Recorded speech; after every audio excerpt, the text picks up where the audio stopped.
But if you're looking for a car that you could literally go to war in... Dude, where's my car? Then you want to take a look at the next car on our list. What happens when you cross American automotive know-how with the Second Amendment?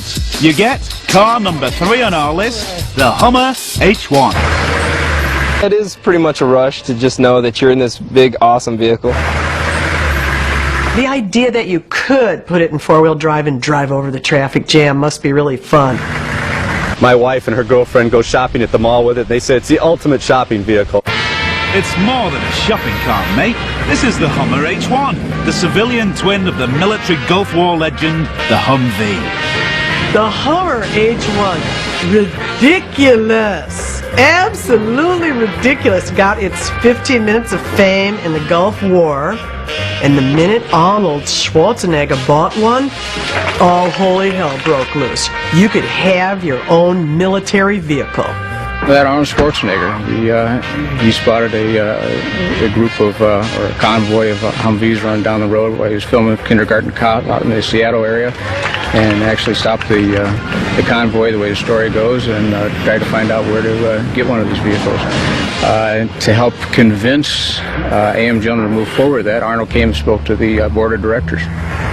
And like the Governor himself, the H1 is simply larger than life. It's over 6 foot high, 15 foot long, and over 7 foot wide. It is enormous. When you see one, what really strikes you is how enormous they are, because the scale of the object is just absolutely stunning. And if you're in town and one of these things comes next to you, you feel you're going to get sucked into its air intake, let alone run over by the wheels. But the Hummer really is an amazing piece of kit. It's tough enough to throw out of an aeroplane.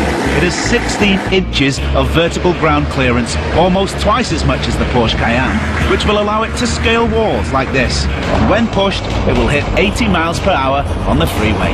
But the really amazing thing about the H1 is its CTIS. It's what ITS, you say? It's CTIS, I say, which stands for Central Tire Inflation System. Put simply, it means with a push of a button, you can deflate the tyres on mud and loose tracks, which enables you to gain more traction. Once you're back on the road, you can push the button again and the tyre re-inflates. Cool.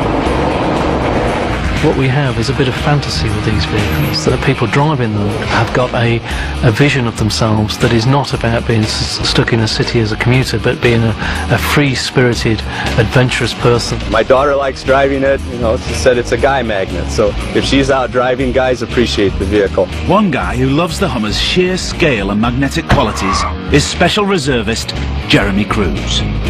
When we were doing a perimeter around LSA Anaconda, being in the Humvee, it was pretty easy because they got kind of scared and ran off a little bit. A couple of them stayed. We got to fight them off, putting the 50 caliber machine gun on top.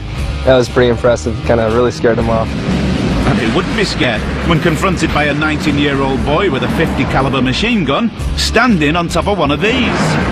The Hummer H1. It's huge. It's got CTIS and it's a spectacular off-roader. So, what's the problem? It's ferociously thirsty. You need a lot of fuel to keep going in a Hummer.